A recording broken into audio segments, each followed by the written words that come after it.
గ్రంథం 2వ అధ్యాయం. ఆయన నాకు ఏమి సెలవిచ్చునో నా వాదము విషయమై నేనేమి చెప్పుదునో చూచుటకై నేను నా కావలి స్థలం మీదను గోపురం మీదను కనిపెట్టుకొని యుందును అనుకొనగా యెహోవా నాకీలాగు సెలవిచ్చెను. చదువువాడు పరుగెత్తుచు చదువ వీలగునట్లు నీవు ఆ దర్శన విషయమును పలక మీద స్పష్టముగా రాయుము.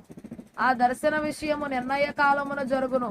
సమాప్తమగుటకై ఆతురపడుచున్నది. అది తప్పక నెరవేరును. అది ఆలస్యముగా వచ్చినను దాని కొరకు కనిపెట్టుము. అది తప్పక జరుగును. జాగు చేయక వచ్చును. వారు యథార్థ పరులు కాక తమలో తాము అతిశయపడుదురు.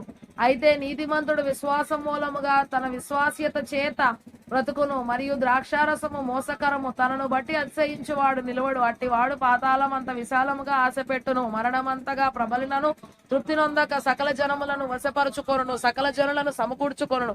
తనది కాని దానిని ఆక్రమించి అభివృద్ధి నొందిన వానికి శ్రమ. తాకట్టు సొమ్మును విస్తారముగా పట్టుకొని వానికి శ్రమ. వాడు ఎన్నాళ్ళు నిలుచును అని చెప్పుకొనుచు వీరందరూ ఇతనిని బట్టి ఉపమాన రీతిగా అపహాస్యపు సామెత ఎత్తుదురు గదా.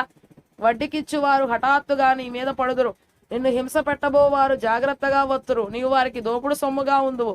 బహుజనముల ఆస్తిని నీవు కొల్లపెట్టి ఉన్నావు గనక శేషించిన జనులు దేశములకును పట్టణములకును వాటిలో నివాసులకును నీవు చేసిన నరహత్యను బట్టి బలాత్కారమును బట్టి నిన్ను కొల్లపెట్టుదురు.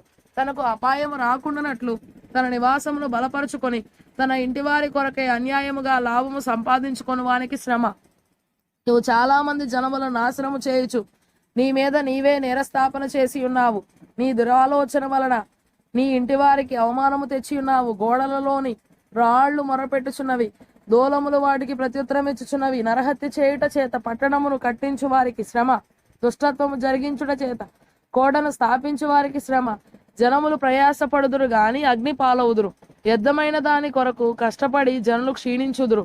ఇది సైన్యములకు అధిపతి యగు యెహోవా చేతనే యగును గదా. ఏలయనగా సముద్రము జలములతో నిండి ఉన్నట్టు భూమి యెహోవా మహాత్మ్యమును గూర్చిన జ్ఞానముతో నిండి ఉండును. తమ పొరుగువారి మానము చూడవల్లని ఘోరమైన ఉగ్రతను కలిపి వారికి త్రాగనిచ్చి వారిని మత్తులుగా చేయు వారికి శ్రమ. ఘనతకు మారుగా అవమానముతో నిండి ఉన్నావు. నీవును త్రాగి నీ మానము కనపరుచుకొందువు. యెహోవా కుడి చేతిలోని పాత్ర నీకు ఇయ్యబడును.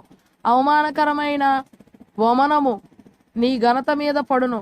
లెబానోనునకు నీవు చేసిన బలాత్కారము నీ మీదికే వచ్చును. పశువులను బెదరించిన బెదరు నీ మీదనే పడును.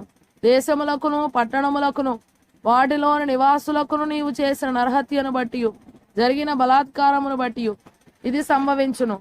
చెక్కడపు పనివాడు విగ్రహమును చెక్కుట వలన ప్రయోజనమేమి? పనివాడు మూగబొమ్మను చేసి తాను రూపించిన దాని యందు నమ్మిక ఇంచుట వలన ప్రయోజనమేమి? అబద్ధములు బోధించు పోత విగ్రహముల యందు నమ్మిక ఇంచుట వలన ప్రయోజనమేమి? కర్రను చూచి మేలుకొమ్మనియు మోగరాతని చూచి లెమ్మనియు చెప్పువానికి శ్రమ. అది ఏమైనా బోధింపగలదా? అది బంగారముతోనూ వెండితోనూ పూత పూయబడెను గాని దానిలో శ్వాసమెంత మాత్రమును లేదు. అయితే యెహోవా తన పరిశుద్ధ ఆలయములో ఉన్నాడు. ఆయన సన్నిధిని లోకమంతయు మౌనముగా ఉండునుగాక.